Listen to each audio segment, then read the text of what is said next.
Level 0. You look up, a flash streaks across the night sky, a perfect arc, gone before you can blink. No sound, no crater, no danger. That glowing trail you just saw. It was a piece of cosmic dust, smaller than a grain of rice, hitting Earth's atmosphere at tens of thousands of miles per hour. It ignited instantly, vaporized by friction in the upper atmosphere, nearly 80 kilometers above your head. And it's not rare. Earth is hit by over 100 tons of micrometeoroids every single day, tiny fragments of rock and metal from shattered asteroids, spent comets, and forgotten debris fields drifting across the solar system. They burn away harmlessly, creating the shooting stars you wish on. Beautiful, fleeting, forgotten. This is level 0. Harmless entry, no threat. Just a reminder that the sky is never truly quiet. You don't need protection from level 0, but it's a great reason to look up and appreciate space's constant presence. If you're interested in tracking meteor showers, apps like Heavens Above or NASA Meteor Watch can turn the night sky into your personal observatory. Level 1. This time the sky doesn't just flicker, it erupts. A flash. A boom. The kind that rattles windows and makes dogs bark. You run outside and see the trail still hanging in the sky, a glowing, twisting smoke ribbon. It wasn't thunder, it wasn't a plane, it was a bolide, a space rock about 1 to 5 meters across that exploded mid-air, miles above the ground. No crater, but plenty of damage. That's what happened over Chelyabinsk, Russia, in 2013. A 20-meter asteroid entered at 60,000 kilometers per hour and detonated at an altitude of 30 kilometers. The explosion was equivalent to 470 kilotons of TNT, more than 30 times the Hiroshima bomb. Windows shattered. Over 1,500 people were injured, mostly by glass. This is level 1, fireball. No ground impact, but the shockwave can be devastating. If you see a fireball and hear a delayed explosion, don't rush to the window. Chelyabinsk injuries happened because people ran to look. Then the shockwave hit. Stay indoors, away from glass, and wait 1 to 2 minutes before observing. And for governments, better monitoring equals early warnings. NASA's Scout and ESA's Fly-Eye telescopes are building that line of defense. Level 2. You hear a low, pulsing thump, the kind that travels through the ground before it hits your ears. Something just struck the Earth, not exploded above it, actually made it to the surface. A space rock, 10 to 25 meters wide, crashes into a rural area. It plows into the soil, kicking up a mushroom cloud of dirt and rock. Shockwaves rattle windows kilometers away. You drive out the next day and find a crater big enough to park a bus in. No one's hurt this time, but it's close. Too small for global risk, but big enough to destroy a house, a warehouse, or a school. This is the kind of impact that headlines for a week, then fades. But if it had landed in a city, different story. There's no practical way to defend your home from a random meteorite strike. It's that rare. But for planetary defense, radar systems like NASA's Planetary Defense Coordination Office, PDCO, track near-Earth objects larger than 140 meters, while atmospheric monitoring systems alert researchers to bolides in real time. For small meteorite falls, keep an eye on seismological alerts or local news, and never touch a fresh impact site without protection. It may still be hot, sharp, or chemically reactive. Level 3. Now it's serious. You're sitting at your desk. The windows light up, brighter than the sun. A moment later, your ears ring from a shockwave that tears across the city like a warhead. This asteroid didn't burn up. It didn't skip off the atmosphere. It exploded mid-air or hit the ground, and everything changed in under 5 seconds. A rock 30 to 50 meters wide packs the force of 15 to 30 megatons of TNT, enough to flatten a city. It happened once in Tunguska, Siberia, 1908. The asteroid, about 50 meters wide, exploded in the air. It flattened 80 million trees across 2,000 square kilometers. No crater, no warning. If that had happened over London, total loss. Airburst city killers can be detected if we have enough coverage and notice. Global investment in sky scanning telescopes is key. NASA's NEO Surveyor mission, launching approximately 2027, will detect small, fast-approaching objects. For cities, Urban disaster preparedness plans should start considering asteroid risk the same way they prepare for earthquakes or chemical leaks. Evacuation, shelter drills, and debris-resilient infrastructure may one day matter more than we think. Level 4.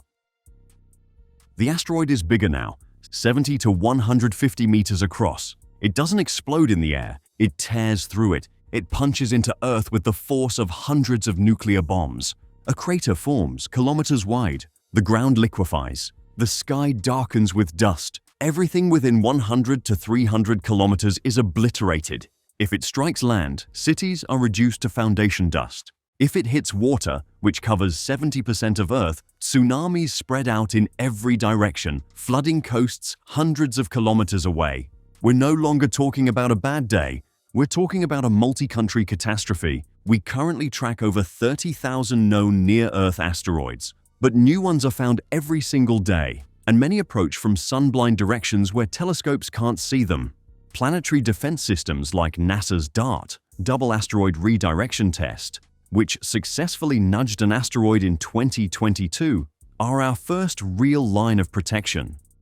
For vulnerable coastlines, tsunami warning networks, evacuation corridors, and inland shelters are your best insurance. And for the future, we need space-based infrared observatories to watch the entire sky, not just the half we can see. Level 5. You don't remember the flash, you weren't in the impact zone, but you felt it, everyone did. Seismographs light up across the world. News anchors stammer over early reports.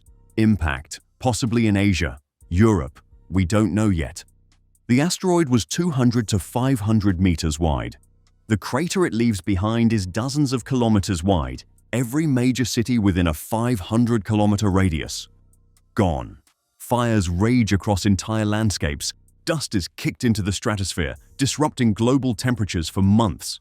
Crop failures begin almost immediately. Markets crash, air traffic halts. A quarter of the internet goes dark. This is Level 5, countrywide impact, a natural disaster with global economic consequences. Right now, there are hundreds of known asteroids in the 200 to 500 meter range. Most are not on a collision course, but we still don't know about all of them. The best defense at this level is international coordination. Efforts like the International Asteroid Warning Network, IAWN, and space missions like DART-2 and HERA will eventually test real planetary deflection strategies. As for governments, national defense plans should start modeling asteroid scenarios, just like they do for nuclear threats, with plans for infrastructure backup, underground shelters, and international communication during space impact blackouts. Level 6. You wake to an alert, not for an earthquake, not for the weather, for something no one thought they'd see in their lifetime. A satellite has confirmed it. A 700-meter asteroid struck the Pacific Ocean, far from land, but not far from impact. The explosion beneath the sea is invisible at first. No fireball, no dust cloud, just water, torn upward like it was punched by a god. In every direction, the ocean rises and rolls. Not one wave, but many, some over 100 meters tall, racing outward at 800 kilometers per hour. Within an hour, coastlines across 3 continents will be hit. If you're in Los Angeles, Tokyo, or Lima, you don't have a day. You barely have a morning. Ports are obliterated. Skyscrapers at the waterfront twist and collapse. Nuclear plants near the coast shut down automatically. But not all of them stay cool. The ocean doesn't stop. The air smells like salt, smoke, and burning plastic. Boats are found on rooftops. Whole islands vanish. And inland, millions without food, fuel, power, or roads. This is not extinction, but it ends life as normal for tens of millions. Ocean impacts may give us a few hours warning, but only if the object is tracked in advance. Coastal cities must integrate asteroid tsunamis into disaster planning models, not just earthquake ones. That means vertical evacuation buildings, better satellite tracking, and global communication systems that don't fail when towers flood. And for the planet, we must invest in sky-wide detection, not just land-based telescopes, because most impactors come from ocean-facing trajectories. Level 7. There's no explosion you can hear, no waves you can see, because you're thousands of kilometers away, but you feel it. A tremor beneath your feet, a pressure in your ears, a change in the sky. The asteroid is 2 kilometers wide, and it struck the planet with energy beyond human imagination, the equivalent of 1,000,000 Hiroshima bombs. You weren't in the impact zone, but it doesn't matter. The initial blast radius is over 1,000 kilometers wide. Entire countries cease to exist in the first hour. Wildfires span multiple time zones, tsunamis reach every ocean, but that's not the real threat. The real danger is above you. The dust and sulfur ejected into the stratosphere now wraps the Earth, forming a layer that blocks out sunlight for months. Global temperatures plummet. Photosynthesis stops. Plants die. Crops fail. Then come the animals. Then come the people. A nuclear winter caused not by war, but by space. And the planet won't recover in years. It will take generations. There is no local solution to level 7, but there are global ones. We must invest in planetary deflection missions, like NASA's DART and ESA's HERA, to test redirecting future impactors. Domestically, governments should stockpile long-term emergency food reserves and maintain underground facilities that support agriculture in blackout conditions, like hydroponic farms and indoor climate-controlled growth labs. And above all, we must monitor the skies continuously, not just reactively. Level 8. The object is 5 to 10 kilometers wide, big enough to hold a city, fast enough to shatter a continent, and that's exactly what it does. This is the kind of asteroid that hit 66 million years ago, the Chicxulub impactor, the one that ended the dinosaurs and ended 3/4 of all life on Earth. It doesn't just create a crater, it vaporizes the crust. A hole 150 kilometers wide, a firestorm that spans hemispheres. Every tree within 3,000 kilometers ignites from thermal radiation alone. The oceans boil near the blast zone. The skies rain acid. The global climate drops by 30 degrees Celsius within weeks. Oceans turn acidic. Phytoplankton die. The food chain collapses, not over years, but months. This is level 8, extinction level event. Not the end of Earth, but the end of Earth as it was. While no nation can survive this alone, global collaboration can mitigate damage.